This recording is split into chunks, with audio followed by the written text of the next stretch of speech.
धन्ना जी के पिता एक साधु सेवी सरल हृदय साधारण किसान थे। उनके यहाँ प्राय विचरते हुए साधु संत आकर 1-2 दिन आराम कर जाते थे। धन्ना जी उस समय 5 वर्ष की अवस्था थी।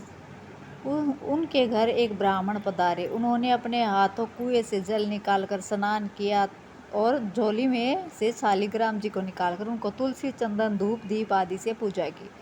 बालक धन्ना बड़े ध्यान से पूजा देख रहे थे। उन्होंने ब्राह्मण से कहा, पंडित जी, मुझे भी एक मूर्ति दो, मैं भी पूजा करूंगा। बोला, जाट के लड़के को शालिग्राम कौन देता? बालक हट करके रो रहा था। ब्राह्मण ने काला पत्थर पास से उठाकर देते हुए कहा, बेटा, यही तुम्हारे भगवान है, तुम इनकी पूजा करो। बालक धन्ना को बड़ी प्रसन्नता हुई। अब वे अपने भगवान को कभी सिर पर रखते और कभी हृदय से लगाए घूमते हुए खेल कूद भूलकर भगवान की पूजा में लग गए। ब्राह्मण को जैसे पूजा करते उन्होंने देखा, अपनी समझ से वैसे ही पूजा करने का आयोजन वे करने लगे। प्रातः स्नान करके अपने भगवान को उन्होंने नहलाया, चंदन न होने पर मिट्टी का तिलक लगा दिया, तुलसी दल के बदले में पत्ते चढ़ाए, फूल चढ़ाए, कुछ तिनके जलाकर धूप कर दी और दीपक दिखा दिया। हाथ जोड़कर प्रेम से प्रणाम किया। दोपहर में माता ने बाजरे की रोटियां खाने को दी। धन्ना ने वे रोटियां भगवान के आगे रखकर आंखें बंद कर ली। बीच बीच में आंखें थोड़ी खोल कर देखते भी जाते थे कि भगवान रोटी खाते हैं या नहीं। जब भगवान ने रोटी नहीं खाई तब उन्होंने हाथ जोड़कर बहुत प्रार्थना की। इस पर भी भगवान को भोग लगाते न देखे इन्हें बड़ा दुख हुआ। शायद भगवान नाराज हैं, इसी से मेरी दी हुई रोटी नहीं खाते। भगवान भूखे रहे और स्वयं खा ले, यह उनकी समझ में नहीं आया। रोटी उठाकर वे जंगल में फेंक आए। ठाकुर जी खाते नहीं और धन्ना उपवास करते हैं। शरीर दुबला होता जा रहा है। माता पिता को कुछ पता नहीं कि उनके लड़के को क्या हुआ है। धन्ना को एक ही दुख है, ठाकुर जी उनसे नाराज है, उनकी रोटी नहीं खाते। अपनी भूख प्यास का उन्हें पता ही नहीं।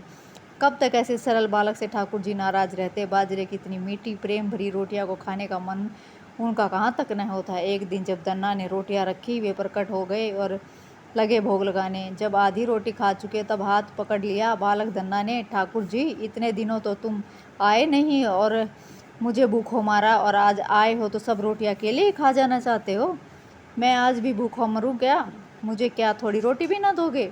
प्रेम के भूखे ब्रज कुमार को धन्ना की रोटियां का स्वाद लग गया। अब नियमित रूप से धन्ना की रोटियों का नित्य भोग लगाने लगे। बाल्यकाल समाप्त होने पर धन्ना जी ने गंभीरता आई। अब भगवान ने भी उनके साथ अब बाल क्रीड़ा करना बंद कर दिया। परंपरा की रक्षा के लिए प्रभु ने इन्हें दीक्षा लेने का आदेश दिया। धन्ना जी वहां से काशी गए और वहां पर श्री रामानंद जी से मंत्र ग्रहण किया।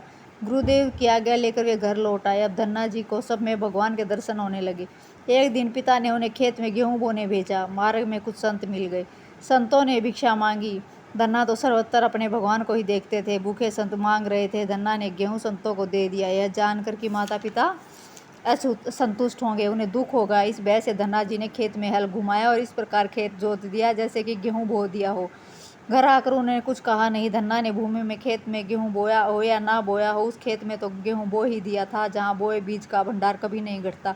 भगत की प्रतिष्ठा रखने और उनका महत्व बढ़ाने के लिए भगवान ने लीला दिखाई। पृथ्वी देवी ने धन्ना के खेत में गेहूं के पौधों से भर दिया। चारों ओर लोग प्रशंसा करने लगे। इस वर्ष धन्ना का खेत ऐसा उठा है जैसा कभी नहीं सुना ना देखा। पहले तो धन्ना जी को लगा कि लोग मजाक उड़ा रहे हैं, उनके सूखे खेत को देखकर व्यंग्य कर रहे हैं। पर अनेक लोगों ने एक ही बात सुनकर वे स्वयं खेत देखने गए। जाकर जब हरा भरा लहलाता खेत उन्होंने देखा तब उनके आश्चर्य का पार नहीं रहा। अपने प्रभु की अपार कृपा समझकर वे आनंद में मगन होकर भगवान का नाम लेकर गाते हुए नृत्य करने लगे और बहुत ही हृदय में प्रभु के प्रति